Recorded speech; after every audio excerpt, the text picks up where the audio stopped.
펼쳐보겠습니다. 보시면 작가 소개가 있고요. 내지도 이렇게 이쁘게 되어 있어요. 들어가는 말인데 보통 들어가는 말은 아 뭐야 하고 그냥 넘어가시는데 책이 왜 제목이 그러한지, 그 다음에 어떤 거를 말하고자 하는지, 어떤 방향으로 흘러갈 건지에 대해서 나타내고 있는 서론이라고 생각하거든요. 그렇기 때문에 저는 읽고 넘어가는 편이고요. 자, 보시면은 소주제가 27개가 있고요. 각 소주제별로 철학가, 문학 작가들의 작품을 소개하고 접목하고 있는 구조입니다. 그 작가가 주로 말하고자 하는 말을 펼치면서 이용을 하고 있는 건데요. 일반적으로 다양한 문학 작품을 접하기란 물리적으로 어렵잖아요. 근데 이 책을 읽으면 엄청난 독서량 없이도 작품들을 많이 접해볼 수 있다는 게 큰 장점이라고 생각합니다. 또 각 챕터당 페이지 수가 몇 쪽 안 되고 한 페이지 안에서도 한 문단 정도만 담겨 있어서 페이지를 술술 넘기면서 읽을 수 있어서 저처럼 읽는 속도가 더딘 독자한테 편안한 느낌이 들 것 같아요. 이제 채도가 높지 않은 녹색으로 폰트를 잡았고 인용문학 구절에는 선홍색 폰트로 가독성을 주었고 눈이 편안하고 좋았던 것 같아요. 책 한 권 읽기 부담스러운 하루를 보내는 지친 직장인들한테 독서를 하려면 각을 잡고 읽어야 한다 하는 부담스러움이 아니라 독자로 하여금 치유와 마음의 안정, 그 자체로 다가가고자 하는 배려가 아닌가 싶습니다. 그래서 이제 나는 책 읽기에 단련이 되어 있지 않다, 집중력이 좋지 않다 하더라도 겁내지 않아도 되겠다 할 정도로 챕터가 빠르게 끝나고 술술 읽혔어요. 그래서 보통 퇴근길에 멍하니 창밖을 바라보거나 타임킬링용 영상을 보거나 하는데 이 책을 읽으면서 왔거든요. 오늘 퇴근하면서 뿌듯함도 느끼고 다른 사람도 책을 읽고 있는 사람 딱 보면은 제법인데 하면서 견제도 되고 좋았던 것 같아요. 이제 피할 수 없는 관계 맺음으로 인해서 어쩔 수 없이 가지게 되는 갈등이나 고민으로부터 이제 파생되는 주제를 철학적으로, 논리적으로 다루고 있기 때문에 읽기만 해도 죽어있는 뇌가 사용이 되면서 사고라는 것을 하게 되어서 똑똑해질 수 있을 것 같아요. 그러면 저에게 있어서 와닿았던 챕터 몇 개를 선택해가지고 읽어보고 떠오르는 생각들도 공유해 보겠습니다. 저는 13번 화를 내는 것은 솔직함이라기보다 분별 없습니다. 이거 한번 읽어보겠습니다. 화를 내는 것은 솔직함이라기보다 분별 없습니다.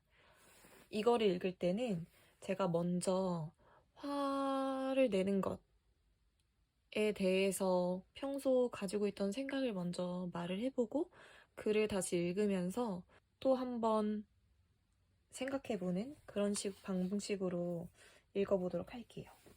그러니까 저는 화를 못 내는 성격이었는데 그래서 부당한 일을 이제 타인으로부터 겪거나 하면 그때는 놀라서 벙쪘다가 집에 와서 후회를 하곤 했거든요. 그러다 보니까 타인을 향해야 했던 화살이 유턴해서 저에게로 왔어요. 화를 내지 못한 나 자신에 대한 자책을 한 거죠. 그렇게 20년을 살다 보니까 그게 자기 혐오로 가더라고요. 그래서 살기 위해서는 화를 내자 다짐한 뒤에 이제 가슴이 두근거리는 걸 애써 참고 불합리한 거, 불쾌감이 드는 거에 대해서 타인에게 말하기 시작했습니다. 그런 요즘에 저는 타인들에게 하고 싶은 말을 다 하는 아이로 인식이 되어 있어요. 사실 여러 번 망설이고 고민하는 그 속으로 하는 과정이 있었던 건데 거리낌 없이 바로바로 말하는 그런 사람으로 생각을 하더라고요. 그리고 또 이제 사석에서는 그렇고 일을 할 때는 사내에서 저의 위치상 그리고 또 손님과 직원이라는 관계상 부당하거나 억울한 일이 발생했을 때 저의 생각을 제대로 말할 수가 없는 구조입니다. 그래서 화가 나도 죄송하다고 하고 웃고 그래야 되기 때문에 그냥 인상이 써지지 않는 보톡스를 미간에 맞았거든요. 그럼 일단 한번 읽어보도록 할게요.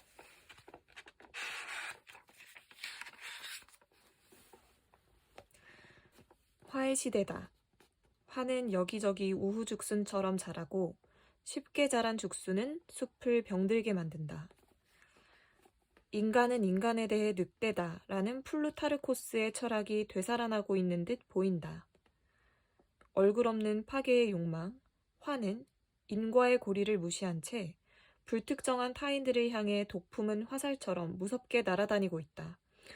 저는 이걸 보니까는 약간 불특정 다수를 위한 테러나 묻지마 범죄 같은 게 생각이 나는 것 같아요. 더 읽어볼게요.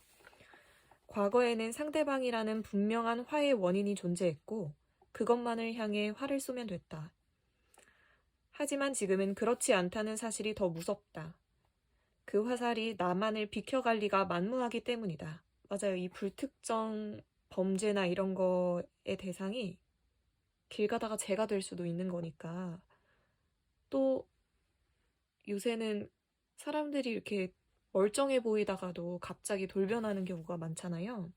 그게 더 무서운 것 같아요. 중요한 건 이런 화살을 모두가 가지고 있는 탓에 내가 쏜 만큼 혹은 그 이상으로 화살이 내게로 다시 돌아온다는 것이다. 비극이다. 상상할 수 없었던 공멸이다.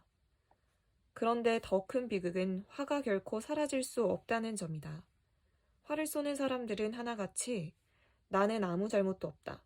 당신이 잘못했을 뿐이라는 도덕적 신념을 맹신하고 있기 때문이다. 내가 쏜 만큼 혹은 그 이상으로 화살이 내게로 다시 돌아온다는 것입니다. 이게 와닿는데 제가 아무래도 밖에서 받는 그리고 참는 스트레스 같은 게 있으면 나도 모르게 가족들한테 날카롭게 대꾸가 나갔어요. 신경질적으로. 그랬는데 이제 가족들이 그런 걸 참아준 거겠죠? 그런데 제가 최근에 알게 된 어떤 사람이 마치 제가 했던 것처럼 너무 저처럼 똑같이 저한테 되게 신경질적인 그런 말투로 탓을 하면서 나는 옳은 말을 너한테 하고 있는 거다. 널 위해서 하는 거다 하면서 그렇게 한 거에 제가 되게 상처를 많이 받았었거든요.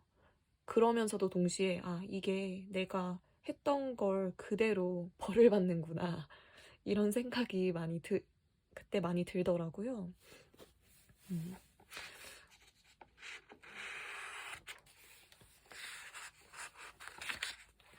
정말 화는 도덕적으로 깨끗하다는 것을 증명할 만한 도구가 될 수 있을까? 그건 분명 아니다. 그것은 오히려 불쾌한 감정을 여과 없이 분출하는 일시적 광기에 지나지 않는다. 동물들이 목표물과의 긴장 상태에서 거품을 품고 눈을 붉게 물들이는 것과 다르지 않다. 화를 내는 거는 불쾌한 감정을 여과 없이 분출하는 일시적 광기에 지나지 않는단 말이 내가 지금까지 했던 방식이 잘못됐을 수도 있겠다 하는 그런 생각이 드는 것 같아요. 분노는 기묘한 사용법을 지닌 무기다. 다른 무기는 사람이 사용하지만 분노라는 무기는 반대로 우리를 사용한다라는 몽테뉴의 말처럼 화는 우리를 지배한다. 감정의 포로가 된 나머지 우리는 도덕적 결백과는 점점 더 멀어지는 꼴이 되고 만다. 또한 화는 상대의 도덕성을 물어뜯을 수 있는 힘이 없다. 이미 화를 통해 감정이 이성을 지배함으로써 나의 분별 없음을 드러냈기 때문이다. 분별 없음은 어떤 상태도 변화시킬 수 없다. 타인의 행동이 마음에 안 들었을 때 화를 내면 오히려 그 상대방을 변화시킬 수 없다는 것 같아요. 감정을 조금 누르고 이성적으로 그 사람 자체를 어떻게 변화시킬 수 있을지 생각해가지고 그 사람 마음을 움직여야지 그 사람이 변화하는 것 같아요.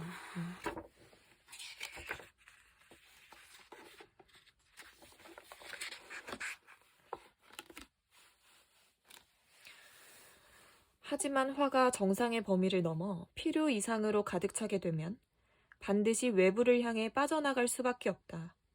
이미 몸의 피는 38도가 넘어 펄펄 끓고 있으며 모든 세포들은 과부하 상태가 되어 타들어가는 현상이 발생한다. 화가 나를 죽이는 화마가 되는 순간이다. 화는 자신의 계획에 관한 확고한 신념에도 불구하고 이것이 실행되지 못하고 동시에 타인의 비도덕적이며 보잘것없어 보이는 계획이 실행되는 것을 보는 시점에서 그리고 자신의 진솔한 마음을 타인이 알아주지 못해 소외의 감정이 샘솟는 지점에서 발화가 시작되어 안갚음이라는 화마로 타오르게 되는 것이다. 화마가 자신을 먼저 태우고 있다는 사실을 우리가 어찌 알겠는가? 그것을 모른다는 것, 그것이 슬픔이다. 이때 필요한 것은 화의 상극으로서의 물, 즉 웃음뿐이다. 이제 화를 또 분별 없습니다 해서 너무 참고 있으면 사실 마음의 병이 생기잖아요. 우울증이나 화병이나 이렇게 생기기 때문에 사람이기 때문에 이런 소외 감정이 들 때라든지 억울할 때라든지 화가 생길 수밖에 없거든요. 그럴 때는 오히려 웃자. 제가 일할 때 화가 날 때 오히려 화를 못 내는 상황이기 때문에 웃을 때처럼 그런 말인 것 같아요. 웃음, 그것이면 충분하다. 상대방에 대한 안갚음을 오히려 웃음으로 넘길 때 화는 삶을 돋우는 에너지로 전환될 수 있을 것이다. 움베르토 에코도 세상의 바보들에게 화를 부르는 이들에게 화가 아닌 웃음으로 의연하게 대처하지 않았던가? 다음날 아침 숙박비를 계산하러 내려갔더니 천문학적인 금액이 나를 기다리고 있었다. 내가 이틀 반 만에 베브 클리코 수백 리터, 아주 희귀한 몰트 위스키를 나는 사정을 해명하려고 애썼다. 그러나 데스크의 인도인 직원은 구장 입을 많이 씹어서 시커멓게 된 이빨을 다 드러내고 벌쭉벌쭉 웃으면서 그 모든 것이 컴퓨터에 기록되어 있음을 내게 확인시켰다. 내가 변호사를 불러달라고 하자 한 종업원이 망고 1개를 주었다.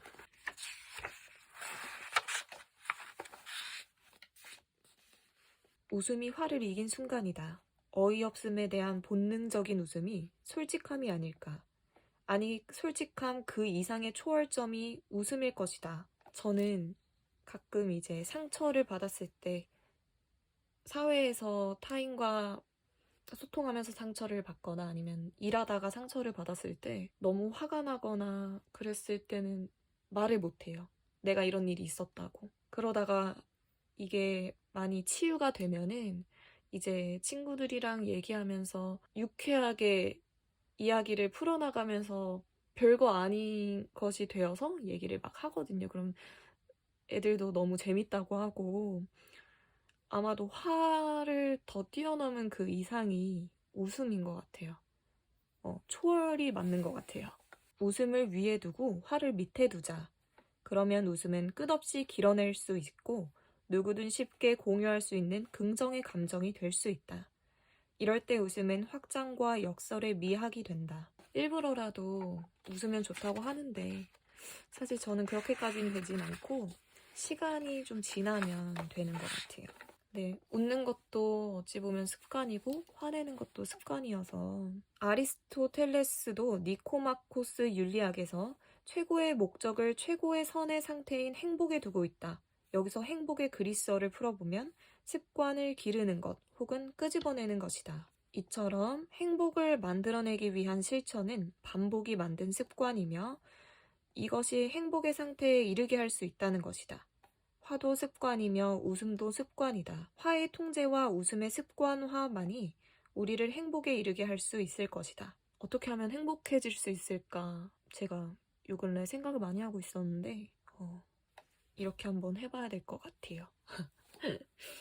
다시 소제목을 보면 나는 화를 내면서 나는 내 감정에 솔직한 거야. 오히려 감정을 숨기고는 것보다는 솔직하게 표현하는 게 더 나은 거 아닌가? 이렇게 생각을 했었거든요. 그리고 이제 친구한테도 제가 화를 낼 때 나는 아무도 잘못도 없다. 당신이 잘못했을 뿐. 이것처럼 너가 잘못한 거에 대해서 얘기를 하는 거야. 이런 식으로 말을 했는데 또 제가 그거를 겪어보니까는 그게 너무 상처가 됐고 내가 화를 낸 게 솔직함 뿐이었을까? 내가 분별이 없지는 않았을까? 이렇게 자기 성찰을 좀 하게 된 계기가 되었던 것 같습니다.